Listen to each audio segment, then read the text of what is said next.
হর হর মহাদেব, জয় জয় শ্রী রাধে, জয় শ্রী কৃষ্ণ। আজকে বেশি কিছু দেখবো না। আজকে দেখবো যে পার্টনারের কারেন্ট ফিলিংস কি আছে। মাঝে মাঝে পার্টনারের কারেন্ট ফিলিংস না দেখলে না, তাদের মতি গতি না দেখলে ঠিক বোঝা যায় না, তাই না? তো আমরা সেই জন্য আজকে পার্টনারের কারেন্ট ফিলিংস দেখবো। সকল ধর্মের মানুষ দেখুন, সকল বর্ণের মানুষ দেখুন, সকল রাশির মানুষ দেখুন, সেম জেন্ডারে থাকা মানুষ দেখুন, ভিডিও দেখুন। এক্সট্রা ম্যারিটাল অ্যাফেয়ার সবার জন্য এই রিডিং। মাথায় রাখুন, personal reading and personal remedy is not free, okay? আর 1176 হর হর মহাদেব, শিবকালী, দুর্গা, আল্লাহ ক্লেম করতে কেউ কিন্তু ভুলবেন না। Energy এক্সচেঞ্জটা must. আর একটা কী জিনিস বলুন তো, আর একটা কী বলতে ভুলে গেছি, এটা বলতে ভুলে গেছি। অনেক কমেন্ট আসে, দিদি আমার সাথে মিলছে না, আমার সাথে মিললো না। আবার এরকমও কমেন্ট আসে, দিদি আমার সাথে সবটাই মিলে গেছে, তবে আমার সাথে মিললো না এই কমেন্টটা আমি খুব কম পেয়েছি। আর আমার সাথে মিলেছে এই কমেন্টটা আমি বেশি পেয়েছি। এবার একটা জিনিস মাথায় রাখবেন, এটা কারো পার্সোনাল রিডিং নয়, তাই কার্ডের মধ্যে ওভারঅল যেটা আসে সেটাই আমরা বলি, বা আমি মেনলি বলি। তাই সবটা কিন্তু মিলবে না, তাই যতটুকু মিলবে সেটা নিয়ে আপনাকে ক্লেম করতে হবে, যেটা মিলবে না সেটা অন্যের জন্য ছেড়ে দিতে হবে, বুঝতে পেরেছেন? আর যেটুকু মিলবে, যেটা পজিটিভ আপনি পাবেন, সেটা ইউনিভার্সের জন্য 1176 হর হর মহাদেব, শিবকালী, দুর্গা, আল্লাহ, এটুকু শুধু ক্লেম করে দেবেন যে হ্যাঁ ইউনিভার্স, এটা আমার জন্য ভালো, এটা তুমি দেখে রেখো। চলুন আর বেশি কথা না বলে আমরা দেখে নেব যে পার্টনারের কারেন্ট ফিলিংস কি আছে, বা সে আপনাকে নিয়ে কি ভাবনা চিন্তা করেছে বা করছে। 10 অফ পেন্টিকলসের কার্ড এসছে, 3 অফ সোর্সের কার্ড, ও বাবা, 10 অফ পেন্টিকলস, 3 অফ সোর্সের কার্ড এবং 5 অফ সোর্সের কার্ড। এখানে না অনেকে ডেট অফ বার্থ হবে 10, অনেকে ডেট অফ বার্থ হবে 3, সরি, অনেকে ডেট অফ বার্থ হবে 5, ওকে? আবারও 3 এসেছে, এমপ্রেস কার্ড এসেছে, 3 এসেছে। এখানে না আপনার পার্টনার না আপনাকে কিন্তু চাইছে, আপনার পার্টনার নো ডাউট কিন্তু চাইছে। তাদের ডিভোর্স কেস চলছে বা ডিভোর্স হয়ে গেছে, remarried, extra marital affairs, no contact situation. শাশুড়িকে যদি নিয়ে দেখেন, বৌমাকে যদি নিয়ে দেখেন, যাকে ইচ্ছে খুশি নিয়েই দেখতে পারেন, কোনো ফ্রেন্ডকে নিয়েও দেখতে পারেন, যেখান থেকে যে সম্পর্কটা মেনলি নষ্ট হয়ে গেছে, ঠিক আছে, সেখানে কিন্তু আপনার সেই ভালোবাসার মানুষ, যাকে নিয়ে আপনি রিডিংটা দেখছেন, সে কিন্তু আপনাকে চাইছে। চাইছে কারণ সে একটা সময় যে নেগেটিভটা ভেবেছিল, সেটার আজকে তার জ্ঞান চক্ষু খুলে গেছে এবং সেখান থেকে সে তার হার্ট ব্রেক হচ্ছে। যদি কারো পার্টনার এক্সট্রা ম্যারিটাল অ্যাফেয়ার্সে জড়িয়ে থাকে, সে কিন্তু এখন ফিল করতে পারছে যে এক্সট্রা ম্যারিটাল অ্যাফেয়ার্সে জড়িয়ে সে কি ভুল করেছে। এবং অনেকের দেখা যাচ্ছে যে অনেক দাদা দিদিরা এক্সট্রা ম্যারিটাল অ্যাফেয়ার্সে জড়িয়েছিলেন, খুব তাকে বিশ্বাস করেছিলেন, তাকে ভরসা করেছিলেন, কিন্তু দিন শেষে সেই এক্সট্রা ম্যারিটাল অ্যাফেয়ার্সের সেই পার্টনার আমার সেই দাদা দিদিকে ছেড়ে চলে গেছে। যখন সম্পর্কটা জুড়ে ছিল, তখন সম্পর্কের মধ্যে অনেক বিশ্বাস ছিল, অনেক ভরসা ছিল, কিন্তু আজকে গিয়ে কিন্তু সেই বিশ্বাস আর ভরসা কিন্তু নেই। অনেক দাদা দিদিদের এক্সট্রা ম্যারিটাল অ্যাফেয়ার্স কিন্তু শেষ হয়ে গেছে এবং অনেকের পার্টনার কিন্তু এক্সট্রা ম্যারিটাল অ্যাফেয়ার্সে ছেড়ে চলে গেছে বা চিট করেছে, ওকে? এবং এটাও দেখা যাচ্ছে যে যারা এক্সট্রা ম্যারিটাল অ্যাফেয়ার্সে ছিলেন, যারা চিট হয়েছেন, তাদের কাছ থেকে, সেই সমস্ত দাদা দিদিদের কাছ থেকে সেই এক্সট্রা ম্যারিটাল অ্যাফেয়ার্সে সেই অপোজিট পার্সন কিন্তু টাকা পয়সা নিয়ে চম্পট দিয়েছে, ঠিক আছে? ব্যাংক ব্যালেন্স লুট করে নিয়ে চম্পট দিয়েছে, ঠিক আছে? এর ফলে কি হয়েছে, যে সমস্ত আমার পাণ্ডব পক্ষের যোদ্ধারা রয়েছেন, যারা এই extra marital affairs, no contact situation, divorce case এই নিয়ে প্রতিনিয়ত মন খারাপ করছেন, কান্নাকাটি করছেন, সেখান থেকে আপনাদের পার্টনার কিন্তু আপনার কাছে ফিরতে চাইছে, ঠিক আছে?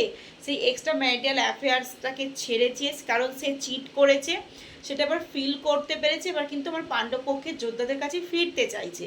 বা যাদের নো কন্ট্যাক্ট সিচুয়েশান, যখন আপনাকে ছেড়ে চলে গিয়েছিল বাপের বাড়ি বলুন বা অন্য কোথাও অন্য রিলেশনশিপে, ভেবেছিল যে আমি এই মানুষটাকে ছেড়ে গিয়ে খুব ভালো থাকতে পারি, কিন্তু তারপরে সে ফিল করতে পেরেছে ভালো তো সেই নেই, উল্টে তার অনেক লাইফে স্ট্রাগেল চলছে, মান সম্মান বদনাম বলে আর কিছু জিনিস সব মানে মান সম্মান নষ্ট হয়েছে, উপরন্তু উল্টে বদনামের ভাগিদারি হচ্ছে, যার জন্য কি হচ্ছে আপনার সেই পার্টনার কিন্তু আপনার কাছে ফিরতে চাইছে, কিন্তু কিভাবে ফিরবে সেটা বুঝতে পারছে না, কারণ সে তো বিবেক বিক্রি করে দিয়ে চলে গেছে। চিটটা আমার পাণ্ডব পক্ষের যোদ্ধারা তো কখনো চিট করতে পারে না। তো যে সমস্ত দাদা দিদিদের হাজব্যান্ড, ওয়াইফ, বয়ফ্রেন্ড, গার্লফ্রেন্ড ছেড়ে চলে গেছে, এখন তারা ফিরতে চাইছে, কিন্তু কিভাবে ফিরবে সেটা বুঝতে পারছে না, কারণ চলার পথে অনেক বাধা, অনেক স্ট্রাগেল, সেটাকে অতিক্রম করবে কিভাবে সেটাই সে বুঝে উঠতে পারছে না। 2 কাপসের এনার্জি, কিন্তু ভালোবাসছে। একটা সময় বিবেক বিক্রি তারা করে দিয়েছিল ঠিক কথাই, কিন্তু আজকে ফিল করতে পেরেছে যে সেই সময় আমি আমার প্রিয় মানুষের হাত ছেড়ে দিয়ে খুব ভুল করেছি। তাই আমার পাণ্ডব পক্ষের যোদ্ধাদের কাছে কিন্তু তার ভালোবাসার মানুষ কিন্তু ফিরতে চাইছে। 2 কাপসের এনার্জি, অনেকে ডেট অফ বার্থ হবে 2, ওকে, সেটা আপনারও হতে পারে বা আপনার পার্টনারেরও হতে পারে, শুধুমাত্র কৌরব পক্ষের যোদ্ধাদেরই যে ডেট অফ বার্থ না, আমার পাণ্ডব পক্ষের যোদ্ধাদেরও অনেক ডেট অফ বার্থ এখানে চলে আসছে, 2, 7, 3, 10, এগুলো ঠিক আছে, 11, এবং পেজ অফ পেন্টিকালসের কার্ড আপনার সঙ্গে কিন্তু স্টেবিলিটি চাইছে। 4 অফ ওয়ান্ডসের কার্ড, অনেকের বিয়ে ভেঙে গিয়েছিল, আবার নতুন করে কিন্তু বিয়ে করার কথা কিন্তু ভাবছে, যে বিয়ে ভেঙে গিয়েছিল, যে সম্পর্ক বিয়ে হবে বলেও বিয়ে হয়নি, সেই সম্পর্ক কিন্তু আবার পুনরায় আপনার পার্টনার কিন্তু জুড়তে চাইছে। অনেকের বয়ফ্রেন্ড ছেড়ে চলে গিয়েছিল, অনেকের গার্লফ্রেন্ড ছেড়ে চলে গিয়েছিল, এবার কিন্তু ফিরে এসে আবার নতুন করে বিয়ে করার কথা কিন্তু ভাবনা চিন্তা করছে। আর একটু এখান থেকে দেখে নিই, আমার আবার ক্ল্যারিফাইটা না করলে না যেন মনটা না কিরকম কিরকম হয়, মনে হয় একটা কার্ড দেখে না শান্তি হয় না। আমি যখন নিজের জন্য রিড করি না, আমি আমার নিজের জন্য কিন্তু রিড করি, অনেকে বলে নিজের জন্য রিড করাটা হয় না এই সেই, বাট আমি নিজের জন্য রিড করি, সেভাবে খুব একটা মিস হয় না। আমার একটা বান্ধবী আছে, অনেক সময় যখন আমার মনে হয় কনফিউশন, তখন আবার সে বলে তুই তো ঠিকই রিড করিস নিজের জন্য। অনেকে বলে ট্যারোরিয়ালরা নিজেদের জন্য রিড হয় না, বাট আমি নিজের জন্য রিড করি, এবং আমি নিজের জন্য যখন রিড করি তখন ক্ল্যারিফাই করেই রিডটা করি। আমি নিজেও কিন্তু আমার জন্য গাইডেন্স নিই। অনেকে হয়তো ভাববেন যে শুধু কি দিদি ক্লায়েন্টদের জন্যই করে, কাস্টমারদের জন্যই করে, না, আমি নিজের জন্যও কিন্তু ইউনিভার্স গাইড নিই। যখন আমার মধ্যে কনফিউশন হয় তখন আমিও ইউনিভার্সকে জিজ্ঞাসা করি এই মুহূর্তে আমার কি করা উচিত। Going with the flow, universe বলছে যেমন চলছে তেমন ছেড়ে দাও, ওকে। আচ্ছা, আপনাকে বলছে যে আন্ডারস্ট্যান্ডিং করতে বলছে, ঠিক আছে। যদি পার্টনার আপনার কাছে ফিরে আসে, আমার পাণ্ডব পক্ষের যোদ্ধাদের কাছে যদি কৌরব পক্ষ ফিরে আসে তার নিজের ভুল বুঝতে পেরে, ইউনিভার্স এটাই বলছে তাকে ছেড়ে দিও না, তোমাদের দুজনের মধ্যে আন্ডারস্ট্যান্ডিংটা করে নাও। সরি, বলছে বিবেক তো সে বিক্রি করে দিয়েছিল একটা সময়, কিন্তু সে তো তার ভুল বুঝতে পেরেছে। বিবেক বিক্রি করে দিয়েছিল, সে তার ভুল বুঝতে পেরেছে, সবটাই সে বুঝতে পেরেছে। যখন সে তোমার কাছে আসতে চাইছে, তো তুমি আর তাকে অবহেলা করো না, আন্ডারস্ট্যান্ডিং করে নাও, সম্পর্কটাকে ঠিক করে নাও, গ্রো করতে বলছে, সম্পর্কটাকে ঠিক করতে বলছে, ঠিক আছে। দ্য সোর্স, ইউনিভার্স এটাই চায়।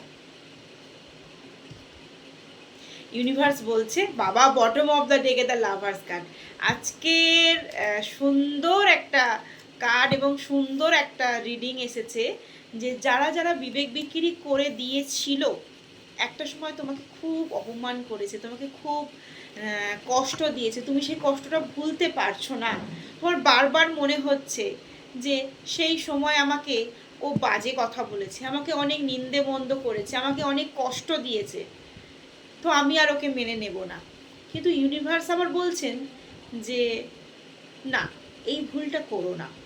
সে যখন নিজে থেকে তোমার কাছে স্যালেন্ডার হয়েছে, বিবেক বিক্রি করে দিয়েছিল, কিন্তু সে এখন ফিল করতে পেরেছে যে সে অন্যায় করেছে, তো সে যখন সেই অন্যায়টা ভুল মানে বুঝতে পেরে, তার নিজের ভুল বুঝতে পেরে যখন সে তোমার কাছে আসছে, তো তুমি তাকে ছেড়ে দিও না, তুমি তাকে আলিঙ্গন করে নাও এবং সম্পর্কটাকে ঠিক করে নাও। এটা কি শুধুমাত্র বয়ফ্রেন্ড গার্লফ্রেন্ডের মধ্যে? না, শুধুমাত্র বয়ফ্রেন্ড গার্লফ্রেন্ডের মধ্যে নয়, এটা হাজব্যান্ড ওয়াইফের মধ্যেও, এবং এটা যদি কোনো শাশুড়ি বৌমা ননদ দেওর ভাসুরের থেকেও হয়ে থাকে। অনেক সময় আমি শুনি দিদিভাইদের মুখে, ননদ খুব জ্বালিয়েছে, শাশুড়ি মা খুব জ্বালিয়েছে। হ্যাঁ, তো ইউনিভার্স বলছে সে যে কোনোই সম্পর্কে থাকুক না কেন, হ্যাঁ, সেটা শাশুড়ি হোক, বৌমা হোক, ননদ হোক, ভাসুর হোক, দেওর হোক, যাই হয়ে যাক না কেন, সে যখন নিজে থেকে তার ভুল বুঝতে পেরেছে এবং নিজের ভুল বুঝে সে তোমার কাছে আসছে, তখন তুমি তাকে অবহেলা করো না, তুমি তাকে ক্ষমা করে দাও এবং তুমি তাকে আলিঙ্গন করো। তাই 117 হর হর মহাদেব, শিবকালী দুর্গা আল্লাহ ক্লেম করতে কেউ কিন্তু ভুলো না।